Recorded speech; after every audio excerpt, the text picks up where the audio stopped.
अस्सलाम वालेकुम नाज़रीन, आपका होस्ट अदनान शबीर और मैं बात कर रहा हूँ पाकिस्तान प्रॉपर्टी लीडर्स के ऑफिशियल यूट्यूब चैनल से। आज हम एक छोटा सा कंपैरिजन आपके साथ डिस्कस करेंगे और एक ऑब्जर्वेशन है जो हमारी बहरिया टाउन कराची के हवाले से है, उसको इंशाल्लाह आपके साथ शेयर करने जा रहे हैं कि अगर आप भी प्रॉपर्टी के डिप्रेशन से बचना चाहते हैं या आप भी अगर प्रॉपर्टी की वैल्यू के डिप्रेशन से बचना चाहते हैं तो आपको किस साइड पर मूव करना चाहिए।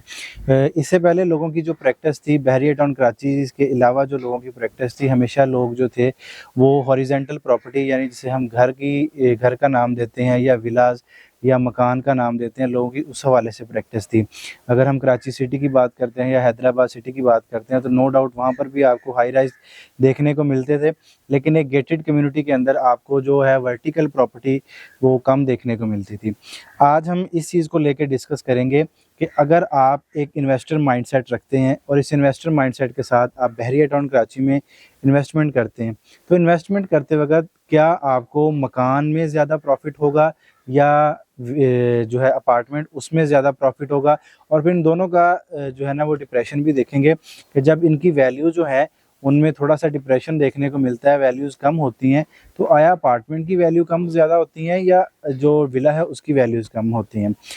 इसमें हम सबसे पहले विलास को डिस्कस करते हैं। नाजरीन, अगर हम देखते हैं कि बहरिया टाउन कराची के अंदर इकबाल विला, कायद विला, 10 है, 11 है, 27, 31, स्पोर्ट सिटी विला और इसी तरह जो है आपके पास विलास जो हैं पैराडाइज के, अगर इन सभी की प्राइजेस हम देखते हैं तो आज आपको इनकी प्राइजेस में कम अज़ कम जो है वो 40 से 50 लाख का डिक्रीमेंट देखने को मिलता है। यानी कि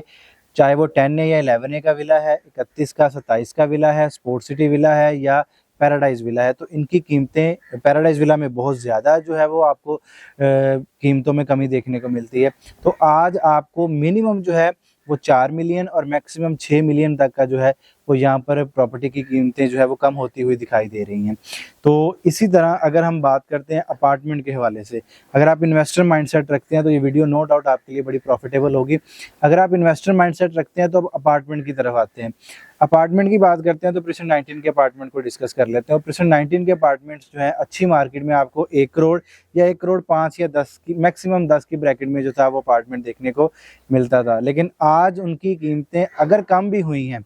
कम होने के बावजूद भी उनकी कीमतें जो है वो अच्छे अपार्टमेंट्स की जो कीमतें हैं वो 85 से 90 की ब्रैकेट में है। यानी अगर आपको यहाँ पर कीमतों में कमी देखने को मिलती है तो मैक्सिमम 10 नहीं तो 15 लाख तक जो है वो कमी देखने को मिलती है। यानी कि आपके अपार्टमेंट्स की जो वैल्यू है, चाहे वो बहरिया हाइट्स हैं, इसके बाद अगर हम बहरिया हाइट्स को डिस्कस करते हैं तो आपको इनर अपार्टमेंट जो था वो वहाँ पर मिलता था 1.5 या 1.10 की ब्रैकेट में। आज वहाँ पर इनर अपार्टमेंट आपको चाबी के साथ जो मिल रहा है वो मिल रहा है तकरीबन 90 से 92 की ब्रैकेट में।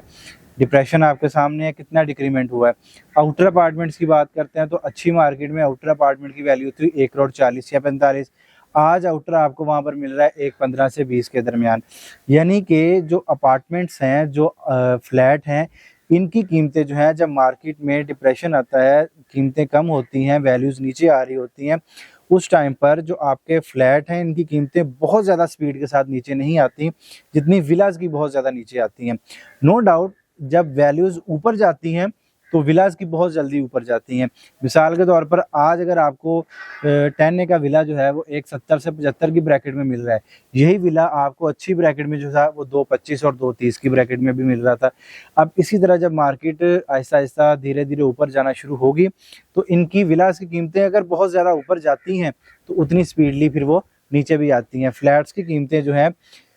थोड़ी कम स्पीड के साथ ऊपर जाती हैं, लेकिन अगर मार्केट का ग्राफ नीचे आता है तो आपको उनकी कीमतें जो है वो बहुत ज़्यादा कम होती हुई दिखाई नहीं देती। तो जब भी आप कभी इन्वेस्टमेंट पॉइंट ऑफ व्यू से बहरिया टाउन कराची का रुख करते हैं और यहाँ पर इन्वेस्टमेंट करने का सोचते हैं तो इस चीज़ का एनालिसिस ज़रूर करिएगा कि आपको फ्लैट में मूव करना है या विला में मूव करना है, आपकी होल्डिंग कैपेसिटी क्या है, आप कितने टाइम फ्रेम के लिए जो है वो इन्वेस्टमेंट कर रहे हैं, क्या आया आप 6-8 महीने के बाद यहाँ से स्किप होना चाह रहे हैं या मिनिमम 2 साल से लेकर 5 साल का टाइम फ्रेम जो है आपके पास है और आप एक अच्छा हैंडसम ROI जो है वो जनरेट करना चाहते हैं। तो इस हवाले से अगर आपकी भी कोई क्यूरी है, आप यहाँ पर इन्वेस्टमेंट करने का सोच रहे हैं, कोई चांस डील लेने का सोच रहे हैं, यहाँ पर साथ साथ आपको मैं एक चांस डील के हवाले से डिस्कस करता चलूँ कि अगर आप कुछ इन्वेस्टर माइंडसेट रखते हैं, आपका बजट जो है वो 65 से 70 लाख की ब्रैकेट में है, तो आपके लिए एक ज़बरदस्त ऑप्शन जो है मैं आपको रिकमेंड करूँगा कि बहरिया हाइट्स में जो टावर EF और जो नॉन